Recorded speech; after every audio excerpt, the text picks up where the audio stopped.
masyado akong natatapangan sa presidente natin, sa mga desisyon niya. Pero siyempre, desisyon niya yan eh. Kung sa tingin niya, yun ang maganda para sa bansa, bakit ko naman siya kukontrahin?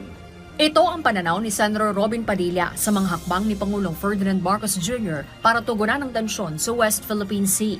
Kasunod ito ng pakikipagtulungan ng Pilipinas sa ibang bansa, gaya ng Maritime Cooperative Activity kasama ang Australia, United States at Japan.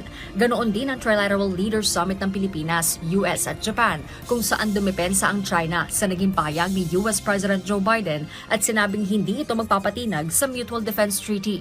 Tingin ng senador, mas lumalala umano ang tensyon sa West Philippine Sea kumpara sa panahon ni dating Pangulong Rodrigo Duterte. Ayon sa senador, dapat sa mga kalapit na bansa humihingi ng tulong ang Pilipinas. Nag-iimbita na tayo ng mga kapitbahay natin galing sa malalayong lugar na sana inayos muna natin yung mga kapitbahay natin. Pwede naman tayong humingi ng saklolo doon sa ASEAN kasi yun ang malapit sa atin.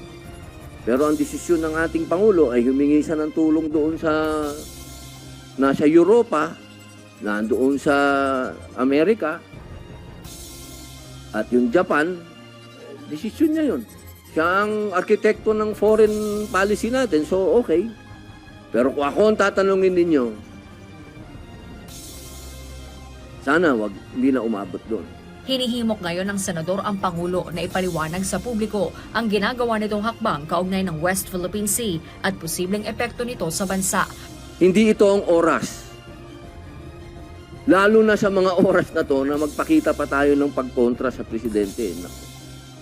Siguro hindi ito ang oras na maging divided tayo. Ito ang oras na magpaliwanag ang Malacanang sa kanyang mga ginagawa para mas maintindihan ng taong bayan kung ano tong mga drastic decisions na ginagawa nila. Kailangan alam ng taong bayan kung ano ang pwede nating harapin dito. Punto pa ni Senator Padilla, ipatawag na lang ni Pangulong Marcos si dating Pangulong Duterte para pag-usapan ng issue sa Gentleman's Agreement at maglabas ng iisang pahayag imbes na idaan pa sa pagdinig sa Senado.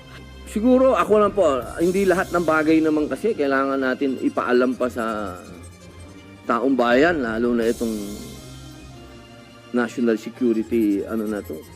Ang linaw po na nung panahon ni Pangulong Rodrigo Roa Duterte, hindi naman tayo nagkaroon ng ganitong klaseng escalation. Ngayon lang kasi ito medyo lumaki na lumaki. Kaya sana kung mag-uusap si Presidente Bongbong Marcos at si Presidente Duterte,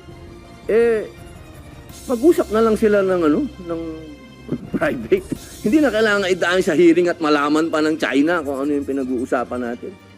Pero si Senate Deputy Minority Leader Risa Hontiveros na naghain ng resolusyon para maimbestigahan ang Gentleman's Agreement sa Senado, nanindigang dapat isa lang sa pagdinig ang issue dahil sa taliwas na mga pahayag ng ilang opisyal ng nakaraang administrasyon. Hindi rin anya totoo na mas maayos ang sitwasyon sa West Philippine Sea noong panahon ni Duterte. Duterte and his men all have conflicting claims. Ang gulo nilang lahat.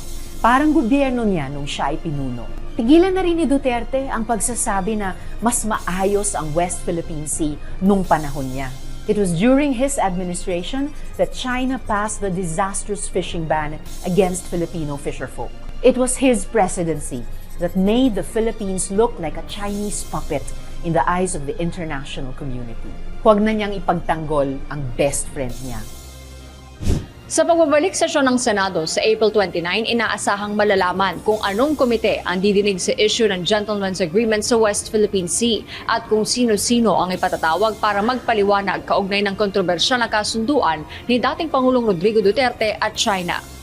Una nang nagpahayag sa Senator Jinggoy Estrada na handa siyang dinggin ang issue sakaling ma-refer ito sa kanyang komite na Senate Committee on National Defense, habang ikukonsulta naman anya ito ni Senator Amy Marcos sa kanyang mga kasamahan sakaling iatang ito sa kanyang komite na Senate Committee on Foreign Relations.